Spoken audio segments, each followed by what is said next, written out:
सिर्फ 2023 में 26 स्टूडेंट्स ने सुसाइड कमिट किया है coaching capital of India Kota में। दैट्स लाइक हर 2 हफ्ते में एक डेथ सिर्फ कोटा में। ये सुसाइड नहीं मर्डर है सर। तभी गवर्नमेंट ने डिसाइड किया to do something about it. Ministry of education ने एक पूरा गाइडलाइंस रिलीज किया है to bring coaching centre under its thumb. But before we get into कि क्या है ये गाइडलाइंस, लेट्स सी हम इतने बड़े मेस में आए कैसे। Began in 1980s with Bansal classes. जब एक इंजीनियर को अपनी कुछ हेल्थ इश्यूज की वजह से अपना जॉब छोड़ना पड़ा, तो उसने सोचा वो अपनी स्किल्स का दूसरों बच्चों को वो नॉलेज इम्पार्ट करके उन्हें एंट्रेंसेस क्लियर कराने में हेल्प करे।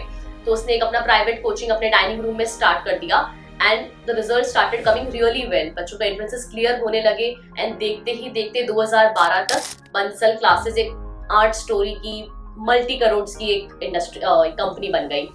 और ये सक्सेस दूसरे लोगों को भी अट्रैक्ट करने लगा कि वो भी ऐसा कुछ कर सकते हैं। And parents also don't mind spending on education because उन्हें भी लगता है कि बच्चे के पास इंजीनियरिंग या मेडिकल की डिग्री होगी तो it's a start to their better future. Fair, but the problem here is that the competition is insane. For facts 2022 में नीट जो मेडिकल एंट्रेंस एग्जाम है उसमें 18 लाख बच्चे अपीयर हुए थे just to fight for 92,000 seats। तो कोचिंग सेंटर्स ने क्या किया, अपनी सेल्स पिच डबल कर दी। उन्हें अपना कोहोर्ट ऑफ स्टूडेंट्स बढ़ाना था, तो 11-12 के बच्चे पूरे नहीं पढ़ रहे थे तो उन्होंने फाउंडेशन बैच स्टार्ट कर दिया 12 साल के बच्चों के लिए, जो कि 6th स्टैंडर्ड में होते हैं, जब उनकी खेलने कूदने घूमने की उम्र होती है। एंड पेरेंट्स ने भी कंप्लेन नहीं किया कि जितना जल्दी हमारा बच्चा स्टार्ट करेगा वो उतना ही बाकी कॉम्पिटिटर्स से आगे होगा, तो बी इट। पर फिर रेगुलर स्कूल्स का क्या? तो कोचिंग सेंटर्स ने स्कूल्स के साथ में हैंडशेक कर लिया कि हम वो सब कुछ पढ़ाएंगे जो आप स्कूल में पढ़ाते हो, एक्सेप्ट कि हमें खेलने को मिलता है, हमें एक्स्ट्रा करिकुलर एक्टिविटीज मिलती है, हम दोस्त बनाते हैं, but forget about all of that. School ने भी ये बात मान ली कि कोचिंग में अगर सब कुछ पढ़ाया जाएगा तो हम स्कूल बोर्ड के अंदर 10th और 12th का एग्जाम उन्हें क्लियर करने देंगे। तो that's how coaching became quasi schools. ऐसे ही ये 60,000 करोड़ का बिजनेस बन गया। बट ऐसा क्या होता है वहां के इतने छोटे बच्चे इतना बड़ा स्टेप लेने पे मजबूर हो जाते हैं? I mean the pressure which comes with it is insane.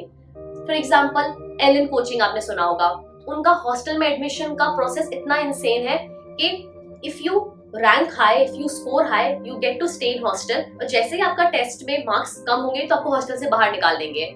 I mean do you understand कि स्टूडेंट का साइकी कितना इफेक्ट होता होगा इससे? I would coaching centres care about it. उन्हें तो सिर्फ पैसा कमाना है।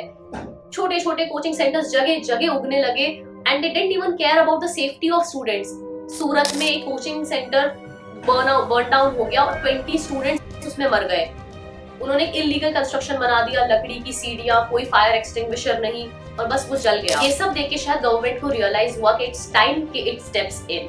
फॉर स्टार्टर्स, गवर्नमेंट ने एक गाइडलाइन रिलीज करी कि coaching centre can't ignore the mental health of students and just shake of their responsibility by saying कि वो तो पेरेंट्स की जिम्मेवारी है कि अगर आपका बच्चा इतना प्रेशर झेल सकता है तो ही आए।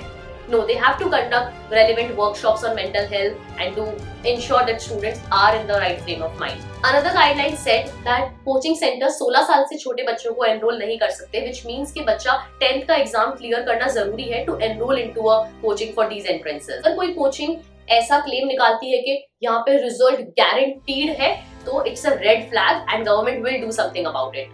Also, the centers has to ensure that हर बच्चे को at least 1 square meter का space मिले and there are fire extinguishers and safety norms ensured in the coaching centers. Sounds good, right? I mean, कितने ही छोटे छोटे steps हो, but अगर ये implement होते हैं तो शायद बच्चों का कुछ तो फायदा होगा। But the coaching centers have already started to rebel against these guidelines by saying कि ये एंट्रेंसेस काफी टफ होते हैं और हम 1-2 साल में बच्चों को नहीं प्रिपेयर कर सकते, तो उन्हें जल्दी स्टार्ट करना पड़ेगा, क्योंकि हम तो बच्चों का अच्छा फ्यूचर चाहते हैं, तो वो जितना जल्दी स्टार्ट करेंगे उतना अच्छा होगा।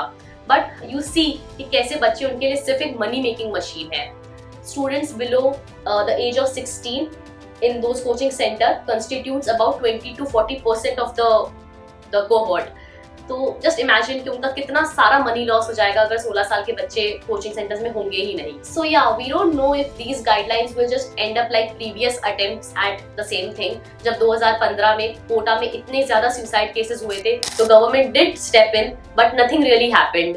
बिहार में 2010 से ये बात चल रही है कि कोचिंग सेंटर्स को रजिस्टर कराना कंपलसरी है, but nothing really happened till date. So will this time be any different? I mean, for the sake of students, I hope so. You can also watch Kota Factory on Netflix, जहाँ पे coaching centres की problem काफी अच्छे से depict की गई है, and the makers of the movie have kept it black and white just to drive home the fact कि बच्चों के खुशियां और कलर्स तो वैसे ही छिन जाते हैं इस पूरे प्रोसेस में. So if you like this video, subscribe to my channel and share it with your friends and family, क्योंकि प्यार और ज्ञान तो बांटने से ही बढ़ता है, नहीं?